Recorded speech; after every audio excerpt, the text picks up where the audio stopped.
The Tiptronic transmission in a Porsche 911 is a bad one. That's what the internet will have you believe. However, in today's fact-packed instalment of Nineworks TV, we're going to be looking at the history and tech of Porsche's automatic transmission, and then we're going to be taking this absolute minter of a 996 Targa from Paragon Porsche with Tiptronic transmission out for a real-world test drive to decide if its reputation is a fair one.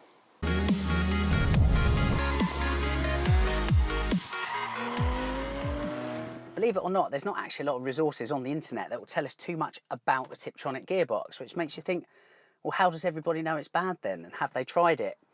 As I say, it's exactly what we're going to do today. The car we're using for today's test is a 996 Gen 2 Targa, as you can tell by how light and airy it is in this cabin. It's supplied by the guys, of course, as you may be able to see from behind me, at Paragon Porsche. Their cars are always absolutely tip-top, so this will be an absolute reference model for today's investigation. The Tiptronic S gearbox for the start of the 996 generation, so that's the 996 Gen 1 generation, that gearbox was supplied by ZF.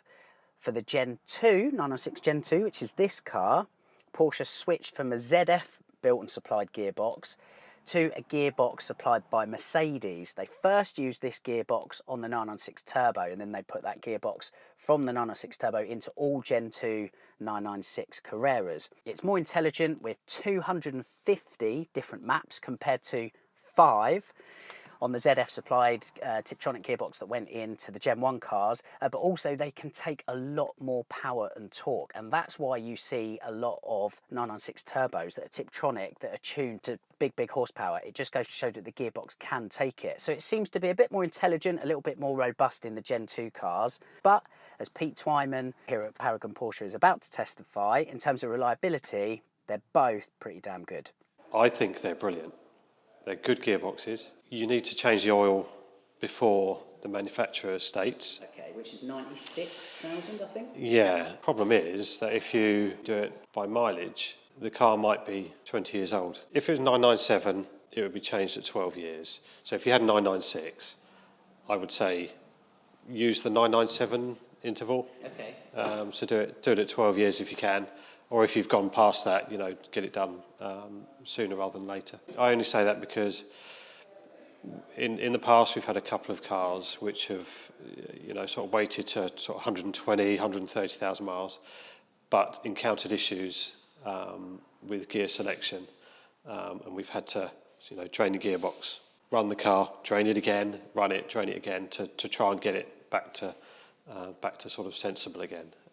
And change the gear nicely. But otherwise, it's reliable gearbox to all intents and purposes. Yeah, I've never known one fail. Maybe the odd oil leak. If the sump gasket leaks, but if you change the oil, that would get changed anyway. Rubber seals get hard over time, so you've got to expect as the cars get a bit older, then maybe they'll start to leak a little bit. Get the odd diff oil seal that you've got to replace.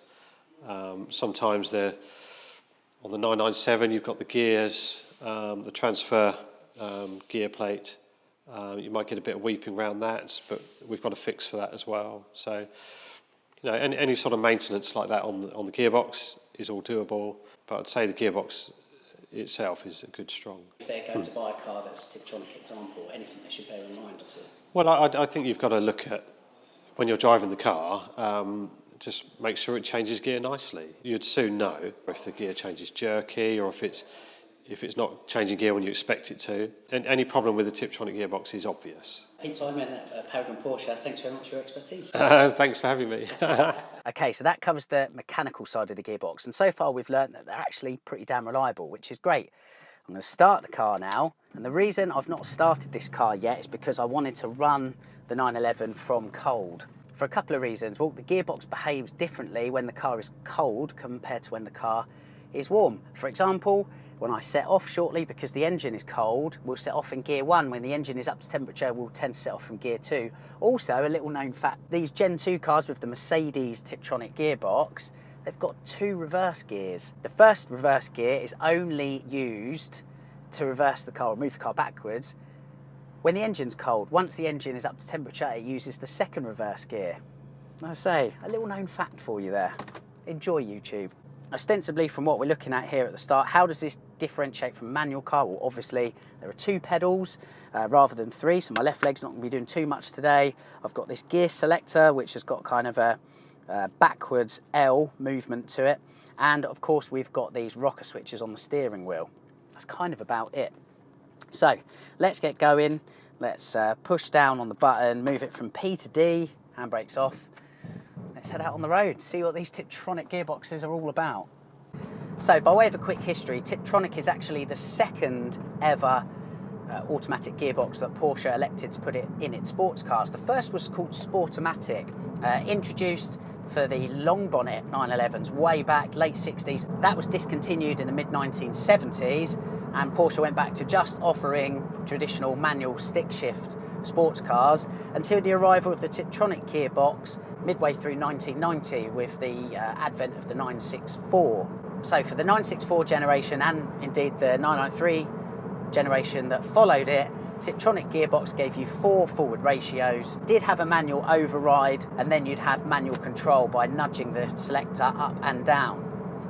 For the advent of the 996, things changed up a bit. It gave you an extra ratio, 5 forward gears rather than the 4. Slightly more intelligent as well in terms of learning your driving style and adapting to it accordingly. Understanding when the car is cold, so when these 996s started from cold, it tends to actually hold on to gears a little bit longer than when the car is up to temperature. And the reason is it wants to get the engine and the cats warmer quicker to boost the car's efficiency. So the first water-cooled generation offered Tiptronic gearboxes on its Carrera 2 rear-wheel drive and Carrera 4 derivatives, just like the 964 and 993 previously, also the 996 C4S, but also the 996 Turbo. So such was the engagement, the intelligence, and ultimately the reliability of these gearboxes that Porsche felt it could expand the availability of it among Porsche sports cars, including its iconic and flagship model, the 911 Turbo.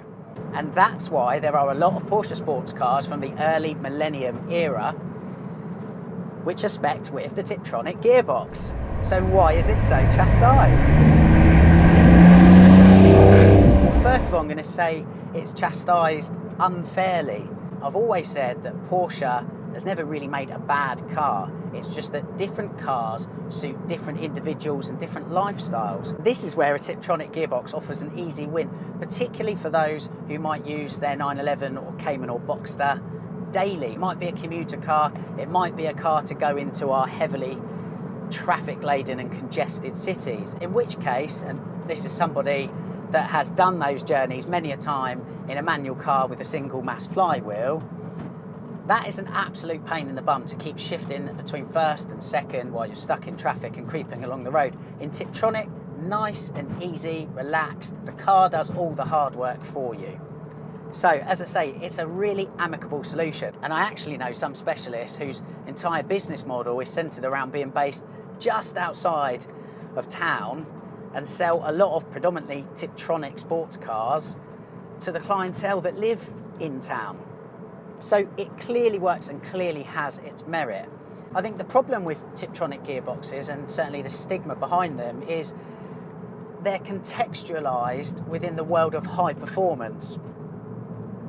And that's unfair because it's not particularly a high performance gearbox. What it does do is increase the accessibility of sports cars to a wider audience. Now, of course, there is always going to be a caveat to that. But, as I say, it does allow you to buy a Porsche 911, the iconic Porsche 911, or Cayman or Boxster, use it as a daily on our ever more heavily congested roads.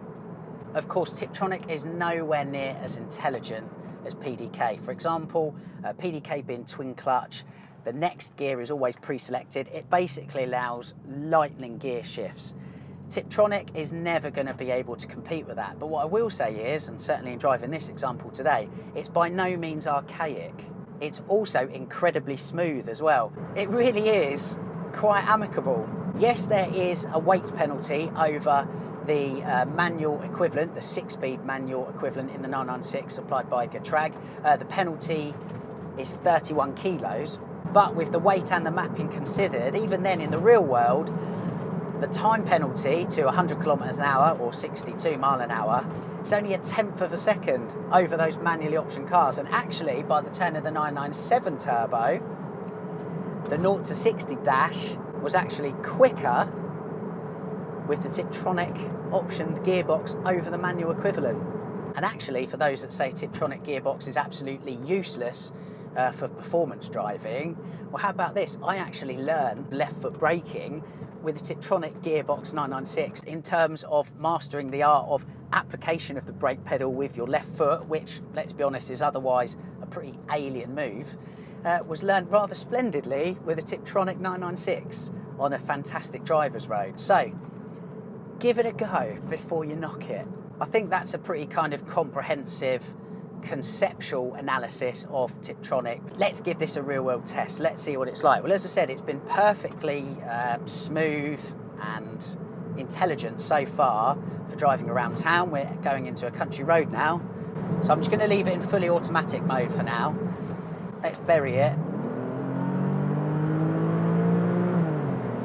Bring it back to something a bit more sensible for road speeds. I mean, hey, look, there was nothing wrong with that. Nowhere near as archaic as the 964 and 993s prior to it. There is a kickdown function on this car, and that's actually what we utilise there. You basically just need to bury your foot into the bulkhead. It's not as quick as PDK, of course. It won't jump down as many gears, but it's still intelligent enough to drop a couple of cogs to get you, as I say, in the power band and propel the car up the road. It was a nice dramatic takeoff. It was by no means lethargic. It held the rev right to the red line, which is nice. That's what we like to see in a sports car before changing up. Okay, so I've gone from burying the accelerator to holding it. It didn't change up, it held the revs. Then I've had to brake for this kind front, and then it's changed up. Yeah, look, it's intelligent enough. It's not as enhanced or developed as the automotive boffin that is PDK, because that really is such a fabulous gearbox, and the reason that actually for, certainly by the 991 generation 911, up to 70% of 911s were specced with that gearbox. It is a different beast, of course. It isn't twin clutch, it uses a torque converter. But as I say, the theme here is, it is not dated, it's not antiquated, not to the point that the internet would have you believe. And look, all of my 996s that I've ever owned, in case you don't know, I'm on my third one now, they've all been manual. Even I've dismissed the Tiptronic gearbox. And look, for my lifestyle, would it suit me? Probably not. My daily is actually a Tiptronic transmission car, but it's a Cayenne, not a 911. Yeah, I've always, for 911s, readily dismissed the Tiptronic gearbox. I think even I've been quite harsh on them, to be honest with you. It's really unfair. Yeah, so I'm not sure if the camera's going to be able to see, but obviously the engine's up to temperature. We're running at just over 80 degrees. From a standing start, it goes off in second gear rather than first, as I mentioned earlier in the video. Also something which I didn't realise, but it's worth pointing out, real world journalism at its finest, is this has a creep function. So I'm stationary, my right foot is on the brake. When I lift off, the car does creep forward. Not like in the same way as a modern automatic Porsche would with PDK. It has to be said, it's a very slow creep and does require a fairly decent prod of the accelerator to get the car going. Right, okay, so I am going to go. I'm going to override first of all. So I am in fully automatic mode. I'm going to change down. I'm in fourth. So it's flicked into manual. Yeah, look, it's done that quick. Can I go again to second? Yeah. Change up to third. It's smooth. It's really smooth. It doesn't give that kind of transmission shock through the car that its predecessors did. It is nice.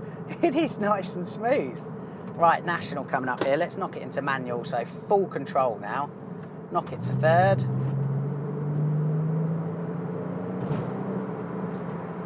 These Gen 2 cars do have a nice power band right in the middle. Put it down to second, so I'm really revving the car. Yeah, I did feel that.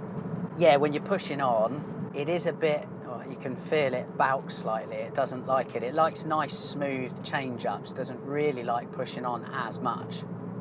If you're in fully manual mode, which, by the way, you can't change on the shifter. That's not possible in the 996 generation, Gen 1 or Gen 2. You knock it into manual and then full control is assumed via these switches.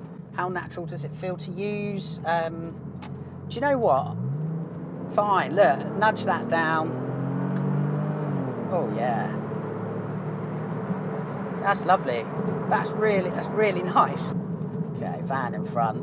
Revert to normal, stick it back in fully automatic. I mean, look, dexterity, that's exactly what it is. Further dexterity. Relax now, we're not pushing on, we're in commuter mode. And the car gives you that option. It's not a bad gearbox. What I will say is I have found that sometimes I'm in a different gear to the one I would actually like to be in, so I have been manually overriding what the computer is wanting to do.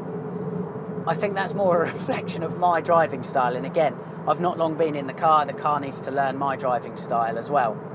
So look, that is your overview of Tiptronic transmission, or Tiptronic S transmission in the Porsche 996. Takeaway message is, it's absolutely nowhere near as bad as the internet will have you believe. In fact, it's not a bad gearbox at all. As I say, where the Tiptronic gearbox falls down is in terms of more kind of sporty or dynamic driving. And yes, there's a couple of things there. Firstly is the engagement. It isn't as engaging as 3 pedals and stick shift. It's never going to be. But again, this is where it comes down to lifestyle, and it's important to consider your lifestyle before you dismiss a Tiptronic gearbox. If your Porsche sports car is only going to be used for fast road driving and track use, manual is the way forward. Absolutely manual is the way forward. If a lot of your driving is going to be more day-to-day stuff with occasional fast road driving, Tiptronic, honestly, is a really, really, really good option. I hope you found this useful. Thanks as always for watching 9wax TV. Please like and subscribe. It's a little way of saying a big thanks, and I do appreciate it. I'll see you in another video soon.